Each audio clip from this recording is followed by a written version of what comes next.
विष्णू पांडुरंग सरवदे, वय वर्ष 36, राहणार 27/2, जोशी गल्ली, रविवार पेठ, सोलापूर यांचा भाऊ तुकाराम उर्फ रॉबर्ट पांडुरंग सरवदे, राहणार जोशी गल्ली, सोलापूर यांनी सन 2019 मध्ये यातील आरोपी उत्तम प्रकाश सरवदे यांचा भाऊ सागर प्रकाश सरवदे याचा खून केला होता। त्याचा राग मनात धरून त्याचा बदला घेण्याच्या उद्देशाने दिनांक 10 मार्च 2025 रोजी रात्री 11:50 सुमारास यातील आरोपी उत्तम प्रकाश सरवदे, जोशी गल्ली, रविवार पेठ यांच्या घरासमोर फिर्यादी विष्णू पांडुरंग सरवदे यांचा भाऊ यातील मयत तुकाराम उर्फ रोबोट पांडुरंग सरवदे यास आरोपी उत्तम प्रकाश सरवदे यांनी हाताने व लाथाबुक्क्याने जबर मारहाण करून गंभीर जखमी करून त्यास जीवे ठार मारले आहे। म्हणून यातील फिर्यादी विष्णू पांडुरंग सरवदे यांनी दिलेल्या फिर्यादीवरून यातील आरोपी उत्तम प्रकाश सरवदे, राहणार जोशी गल्ली, रविवार पेठ, सोलापूर याच्या विरोधात जोडबावी पेठ पोलीस ठाण्यात भारतीय न्याय संहिता कलम 103/1 प्रमाणे गुन्हा दाखल करण्यात आले असून या संबंधी पुढील तपास जोडबावी पेठ पोलीस ठाण्यातील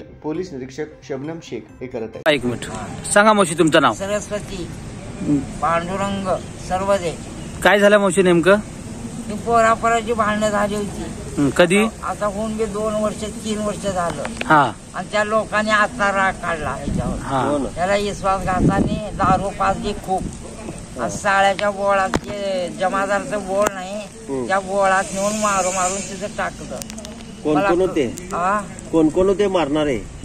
ते निर्मलीचे 2 पोरं। काय नाव? उत्तम आणि त्याचा धाकटा भाऊ, त्याचं काय नाव? विजय। त्या दोघांनी मारलं आणि ह्याला आडवं टाकलं, मला माहितच नाही। बाकी कोण होतं का अजून? काय मी बघितलं नाही साहेब। हे दोघं मारलं होते। कशाने मारले त्याला? काय टोस मारलं, काळा। हा मग हे आत्मापासून केलेला असेल। माझा पोरगा पेत होता, पडला त्या निशात।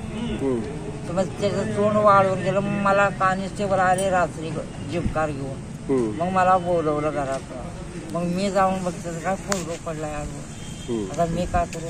कॉन्स्टेबलनं सगळं लिवलं केलं, त्याला उचलून घातलं त्या मोटरीमध्ये आणि आम्ही आलो सिव्हिलला। कुठल्या कारणाने मारले तुमच्या मुलाला?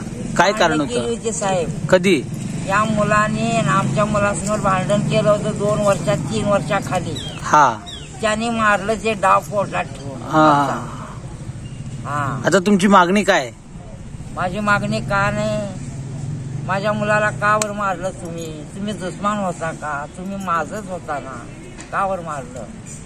मग दुसरा उठून मुलगा तुझा मुलगा मारायला तेव्हा माझा आत्मा शांत। माझं ही एक। किती मुलं आहेत तुम्हाला? मला 6 मुलं होती अण्णा। 4 वारली माझी त्याला धरून।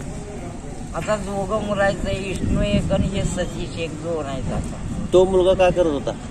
हे मुलगा वारलेला हमारे करायचा यार्डात 4ला जाऊन गाजराची, लसणाची, कांद्याची ओझी उचलत होता। मग 11, 12 सहानाचा 150-200 रुपये। मग मला द्यायचा 100 रुपये, त्याच्याकडे 100 रुपये ठेवा। लग्न झालं का त्याचं? नाही अजून, झाला पैसा कामच नाही तर